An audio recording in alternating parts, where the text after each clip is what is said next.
Thank you. I hate introductions. I got shell-shocked at an introduction in 1991, and I'm still not over it. Right after college, I was signed to a record label called Delicious Vinyl. And Delicious Vinyl had two huge acts at the time. One was a guy named Tone Loc, who had a song called Wild Thing, you're nodding, yes, and Funky Cold Medina. And there was another artist on the label named Young MC who won a Grammy for his song called Bust a Move. And I was the next artist signed to Delicious Vinyl. And I got a call one day from the owner of the record company who said that they're having this huge concert in Atlanta, Georgia, where I live, at the Georgia Dome, and they're busing in 36,000 inner city kids from all over the state of Georgia for this concert that they were coining the Increase the Peace concert. So they were going to have black artists and white artists come together in this community bonding concert.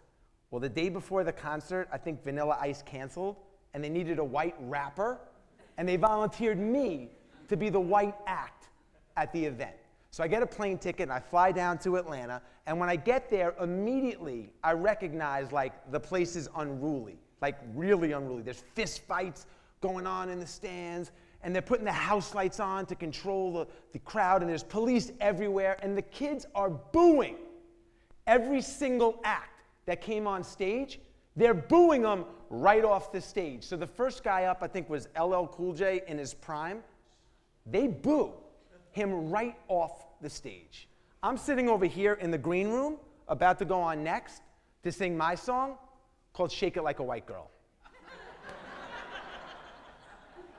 So I called my mother, like 21 years old. I called my mother. I said, Mom, I got a really big problem, man. They're booing the best artists off the stage. Like, they're booing them off the stage. She said, Sweetie, just be yourself. They're going to love you. Doesn't work like that.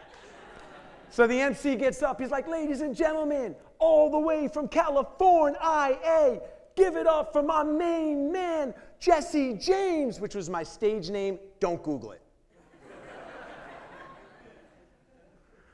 The crowd is silent. I'm about to come on stage, and I'm looking at the audience, and the kids are pissed off. I'm holding the mic like I'm there. The kids are pissed off. That's how real this is to me. The kids are pissed off that I'm coming on stage. And I had some T-shirts that the record company gave me, like promotional T-shirts, so I bring them on stage. I'm like, does this section over here want some free T-shirts? The kids go crazy. I throw them out. You guys over here, you want some T-shirts? They go nuts. I throw them out. Middle section, you want some T-shirts? I throw them out. I said, thank you guys very much. Salt and Pepper's up next. And I got the hell out of there.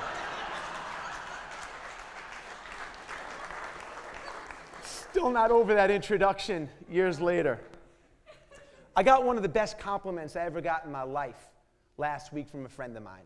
He came over to me, he said, Jess, you're one of the happiest people I ever met. And I was like, man, thank you so much. That means so much to me. Thank you so much. And then when he walked away, I'm like, how in the world does he know how happy I am? And how do you even measure your own personal happiness? Like, what if there was a way that we could measure at any given moment, take inventory on how happy each of us individually actually were? And it's brought me back to my childhood.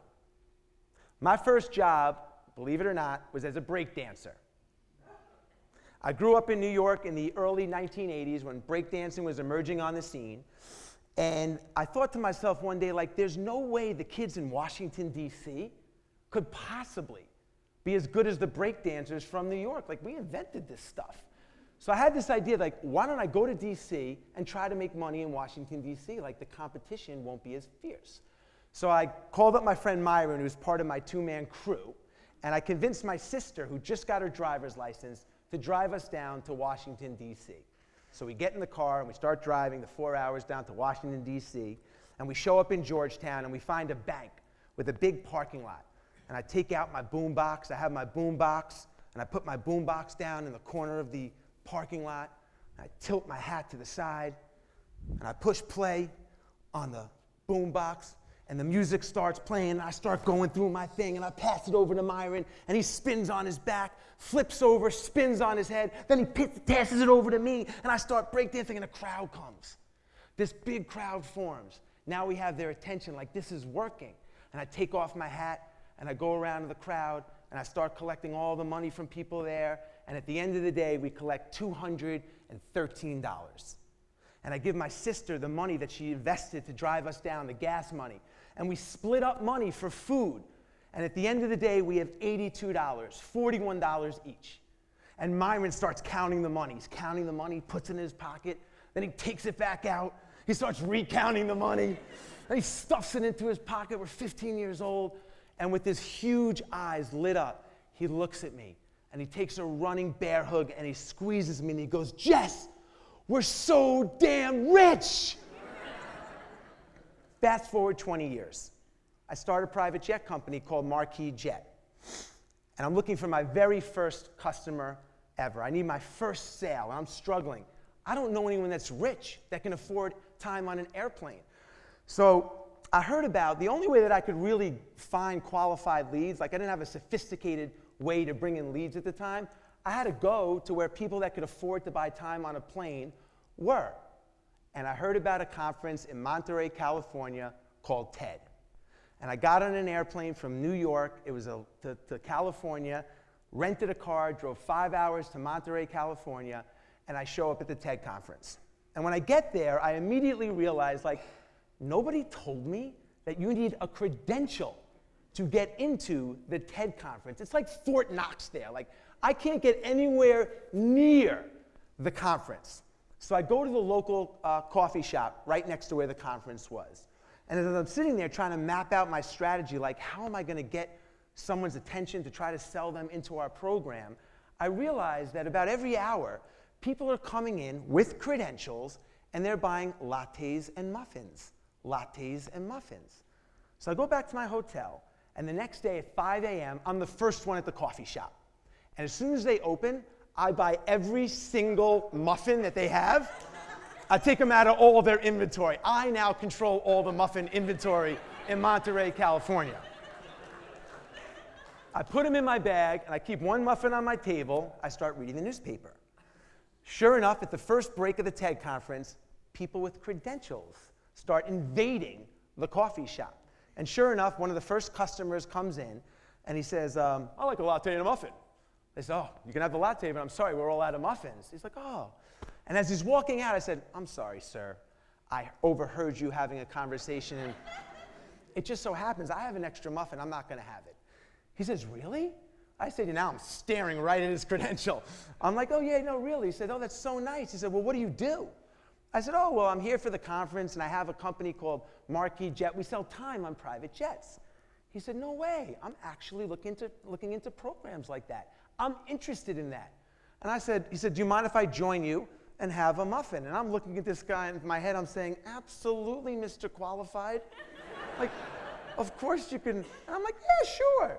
So we start to have a muffin, and we're enjoying our time. I'm explaining the program, and he becomes the first sale that I ever have at a company that goes on to do $5 billion in cumulative sales. And we sell that company one day to Warren Buffett's NetJets. But when we sold the company, I was no more happy than the 15-year-old kid that made $41 and had $41 in his pocket. And it made me think, like, it weighed the same. They both weighed the same, and it got me thinking, like, how do you measure happiness? So for me, obviously, it wasn't money, but how do you measure happiness? And what if there was a simple way that you could identify at any given time really how happy you are? Take real inventory in your life and identify how happy you are, but more importantly, identify what it is in your life that makes you unhappy so you can correct it.